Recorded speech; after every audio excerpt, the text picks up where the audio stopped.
Hello friends. आर्थिक समीक्षा के 8वें चैप्टर के अपने नेक्स्ट पार्ट चिकित्सा और स्वास्थ्य सेवाओं के बारे में आज पढ़ेंगे। इसमें सबसे पहला है निरोगी राजस्थान अभियान।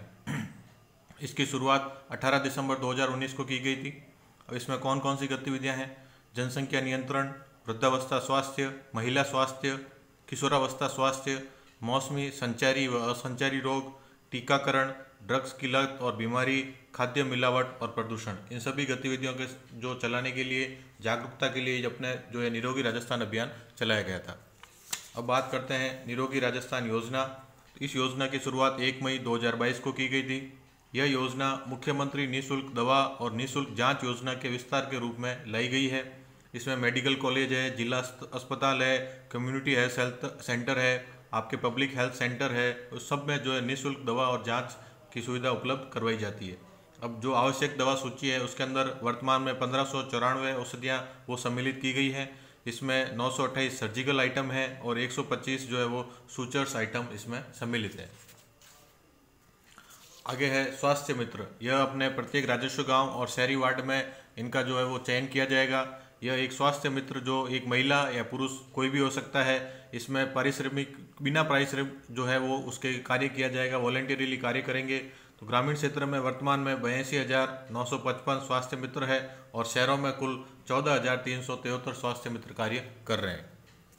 फिर बात करते हैं जनता क्लिनिक। यह स्लम क्षेत्र और सघन बस्तियों के पास में खोले गए हैं। वर्तमान में 25 जनता क्लिनिक संचालित हो रहे हैं। शहरी स्वास्थ्य कल्याण केंद्र यह अपने आयुष्मान भारत योजना के तहत स्वीकृत 27 जनता क्लिनिक में संचालित हो रहे हैं। 47 स्वास्थ्य जनता क्लिनिक राष्ट्रीय अब कुछ कार्यक्रम है। राष्ट्रीय मानसिक स्वास्थ्य कार्यक्रम यह अपने मेंटल हेल्थ के लिए चलाया जा रहा है। तो इसके लिए कई शिविर आयोजित किए जाते हैं। ओपीडी और आईपीडी की जो चिकित्सा सेवाएं वो निःशुल्क प्रदान की जाती है। राष्ट्रीय फ्लोरोसिस रोकथाम और नियंत्रण केंद्र यह राजस्थान के 30 जिलों में संचालित हो रहा है। राष्ट्रीय मुख्य स्वास्थ्य कार्यक्रम यह 2014-15 में इसकी शुरुआत की गई थी। यह डेंटल आपके मेडिसिन है, चिकित्सा है, उसके लिए इसकी यह कार्यक्रम जो है वो चल रहा है।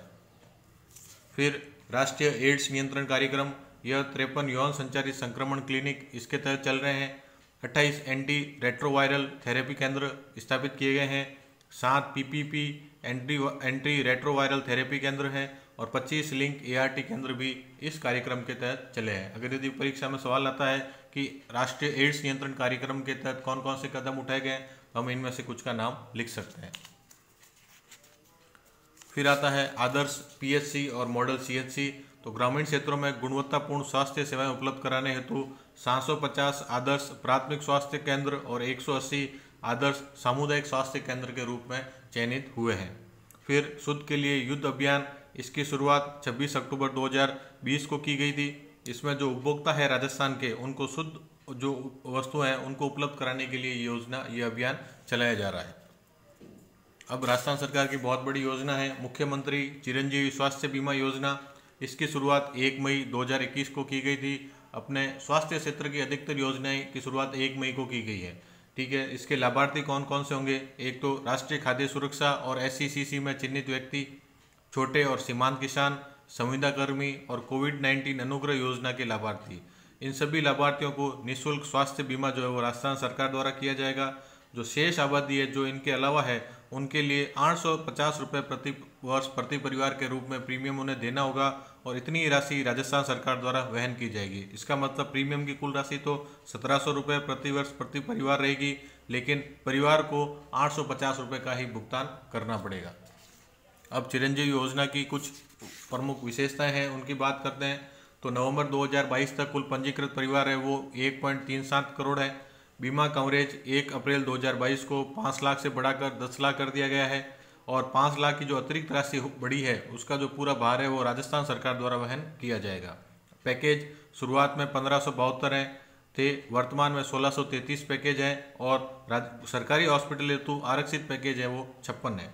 भर्ती होने के 5 दिन पूर्व और 15 दिन पश्चात तक का पूरा खर्चा इस जो है बीमा योजना के तहत कवर किया जाता है। अगली योजना है चिरंजीवी जीवन रक्षा योजना। इसमें मुख्यमंत्री चिरंजीवी स्वास्थ्य बीमा योजना के अंतर्गत जो पैनलबद्ध चिकित्सालय हैं उनके अंदर सड़क दुर्घटना पीड़ित को 72 घंटे तक निःशुल्क आपातकालीन उपचार देने की जो है वो राजस्थान सरकार द्वारा चलाई गई ये योजना है। फिर मुख्यमंत्री चिरंजीवी दुर्घटना बीमा योजना, इसकी शुरुआत 1 मई 2022 को की गई थी। इसमें भी वो सारे लाभार्थी हैं जो चिरंजीवी स्वास्थ्य बीमा योजना में बीमित हैं। इसमें 7 प्रकार के दुर्घटनाओं का बीमा किया जाता है। पहली सड़क दुर्घटना, ऊंचाई से गिरना, मकान का ढहना, बिजली के झटके, रासायनिक द्रव्यों का छिड़काव, डूबना और जलना। अगर यदि इन दुर्घटना की वजह से किसी आपके लाभार्थी की मृत्यु हो जाती है तो 5 लाख की सहायता, हाथ पैर और आंख में से कोई 2 अंग नष्ट हो जाते हैं तो 3 लाख की सहायता, और कोई एक अंग पूरी तरह खराब हो जाए तो 1.5 लाख रुपए की सहायता राजस्थान सरकार द्वारा दी जाएगी। अब बात करते हैं RGHS राजस्थान सरकार स्वास्थ्य योजना। इसकी शुरुआत 1 जुलाई 2021 को की गई है। इसके लाभार्थी राज्य के मंत्री, विधायक, पूर्व विधायक, अखिल भारतीय सेवा में सेवारत और सेवानिवृत्त, राजस्थान के सरकारी सेवारत और सेवानिवृत्त कर्मचारी, राज्य स्वायत्त निकाय जो है संस्थान है उनके सेवारत और कर्मचारी, और पेंशन भोगी और उन पर आश्रित जो है ये सभी इस योजना के लाभार्थी हैं। तो सभी सरकारी और सूचीबद्ध निजी अस्पतालों में कैशलेस OPD और IPD और डे केयर की सुविधा प्रदान की जा रही है। इसमें यह केवल एलोपैथी के लिए नहीं है, ये एलोपैथी, आयुर्वेद, होम्योपैथी, यूनानी और सिद्ध पद्धति, इन सभी के लिए योजना लागू है। 1 जनवरी 2004 के बाद जो भी कर्मचारी नियुक्त हुए हैं उन सबको असीमित कैशलेस सुविधा RGHS के थ्रू प्रोवाइड की जा रही है। अब एक बहुत पुरानी योजना है कर्मचारी राज्य बीमा योजना ESI। इसमें लाभार्थी हैं जो भी औद्योगिक और वाणिज्यिक संस्थान है, निजी शैक्षिक और चिकित्सा संस्थान है। तो ऐसे संस्थान जहाँ पर 10 या उससे अधिक कर्मचारी कार्य कर रहे हैं और कर्मचारी का वेतन जो है वो 21,000 रुपये प्रति माह या उससे कम है। इसमें कर्मचारी, उसकी पति पत्नी, 21 वर्ष तक का पुत्र, अविवाहित पुत्री और उस पर आश्रित माता पिता जो है वो सब इसमें कवर होते हैं। इसका व्यय का वहन जो है वो 7:1 में किया जाएगा, जिसमें 7 का अनुपात राज्य कर्मचारी बीमा निगम और 1 जो है वो राजस्थान सरकार द्वारा भुगतान किया जाएगा। योगदान की बात करें तो वेतन का 3.25% जो नियोक्ता है वो देगा और वेतन का 0.75% जो है वो कर्मचारी द्वारा भुगतान किया जाएगा। अस्पताल राजस्थान में 4 हैं, जोधपुर, पाली, भीलवाड़ा और कोटा, और राजस्थान में कुल 74 डिस्पेंसरी कहते हैं या औषधालय जो है वो ESI के तहत काम कर रहे हैं। अब बात करते हैं आयुर्वेद एवं अन्य चिकित्सा पद्धति। तो इसके लिए राजस्थान राज्य आयुष अनुसंधान केंद्र अजमेर में स्थापित है। योग एवं नेचुरोपैथी कॉलेज अपने जयपुर, अजमेर, भरतपुर, सीकर, कोटा, बीकानेर और उदयपुर, जोधपुर के अंदर संचालित हो रहे हैं। राष्ट्रीय आयुष मिशन, आयुष की जो पूरा नाम है, A से आयुर्वेद, Y से योगा, U से यूनानी, S से सिद्ध और H से होम्योपैथी पद्धति, इन सबको मिला करके यह अपने आयुष मिशन शुरुआत की गई है। इसमें राष्ट्रीय आयुष मिशन, आयुष मंत्रालय, राजस्थान भारत सरकार द्वारा दिशा निर्देश जारी किए गए थे। इन्हीं दिशा निर्देश के आधार पर राजस्थान राज्य आयुष सोसाइटी और राष्ट्रीय आयुष मिशन कार्यालय का गठन राजस्थान में किया गया है। अब हेल्थ के बाद में परिवार कल्याण की बात करते हैं। तो परिवार कल्याण में सबसे पहली योजना है राष्ट्रीय जननी शिशु सुरक्षा योजना। इसका उद्देश्य शिशु मृत्यु दर को कम करना, प्रसव के दौरान मातृ मृत्यु दर को कम करना, संस्थागत प्रसव में वृद्धि करना। जो गर्भवती महिला है और शिशु है उन सबको निःशुल्क चिकित्सा, जांच, भोजन, यातायात और रक्त आदि प्रदान किए जाते हैं। जननी एक्सप्रेस इसी के तहत चलाई जा रही है। इनके लिए टोल फ्री नंबर है 104 और 108, और राजस्थान में अभी वर्तमान में 600 जननी एक्सप्रेस जो है वो संचालित हो रही है। अब बात करते हैं राष्ट्रीय स्वास्थ्य मिशन की। इसके 2 उप मिशन हैं, एक तो राष्ट्रीय ग्रामीण स्वास्थ्य मिशन और दूसरा राष्ट्रीय शहरी स्वास्थ्य मिशन। तो ग्रामीण स्वास्थ्य मिशन के बहुत सारे घटक हैं। सबसे पहले बात करेंगे आशा सहयोगिनी। यह एक सामुदायिक स्वास्थ्य कार्यकर्ता है। यह चिकित्सा एवं स्वास्थ्य विभाग और महिला एवं बाल विकास विभाग इन दोनों की संयुक्त अपने कार्यकर्ता के रूप में कार्य करती है। इसका चयन ग्राम सभा द्वारा किया जाता है। अब ये कौन कौन से कार्य करेगी? ANM और जो आंगनवाड़ी कार्यकर्ता है उन सबके साथ में समन्वय स्थापित करना और पूरे गांव के अंदर स्वास्थ्य के प्रति जागरूकता फैलाना। अगला कार्यक्रम है राष्ट्रीय बाल स्वास्थ्य कार्यक्रम।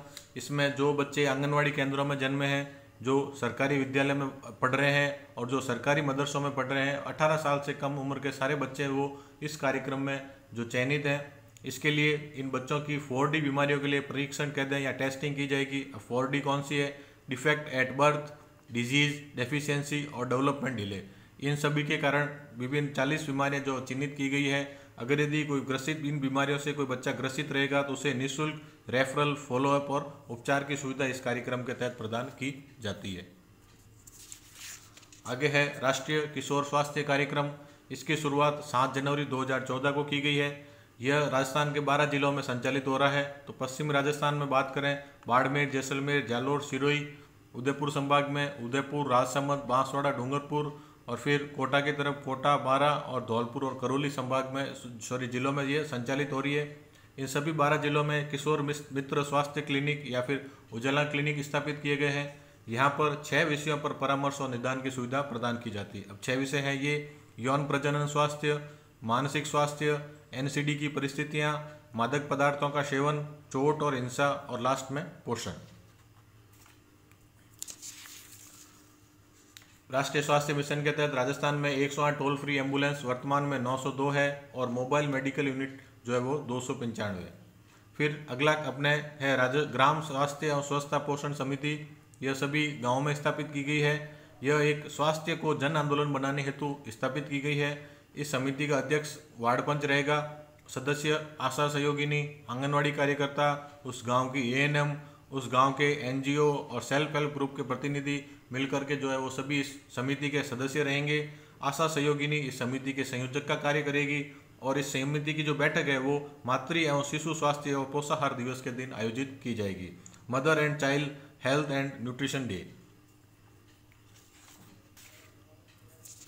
अब बात करते हैं आयुष्मान भारत स्वास्थ्य एवं कल्याण केंद्र। तो राजस्थान के अंदर मौजूदा उप स्वास्थ्य केंद्र और पीएचसी को 13,478 जो है वो स्वास्थ्य एवं कल्याण केंद्रों के रूप में बदलने का कार्य किया जा रहा है। फिर बात करते हैं टेलीमेडिसिन। इसके लिए कुछ पोर्टल या फिर बात करें कुछ वेबसाइट्स चल रही है। पहला है ई संजीवनी ओपीडी पोर्टल। यह मई 2020 में शुरू किया गया था। इसमें रोगी को घर पर ही परामर्श जो है वो प्रदान किया जाता है। फिर है ई संजीवनी HWC टेली कंसल्टेशन। इसमें जो निम्न स्तर के हॉस्पिटल है वो उच्च स्तर के हॉस्पिटलों द्वारा मोबाइल या टेलीफोनिकली परामर्श प्राप्त कर सकते हैं। धन्यवाद। इसी के साथ में हमारा 8वां चैप्टर समाप्त होता है। नेक्स्ट वीडियो में 9 चैप्टर स्टार्ट करेंगे। Thank you.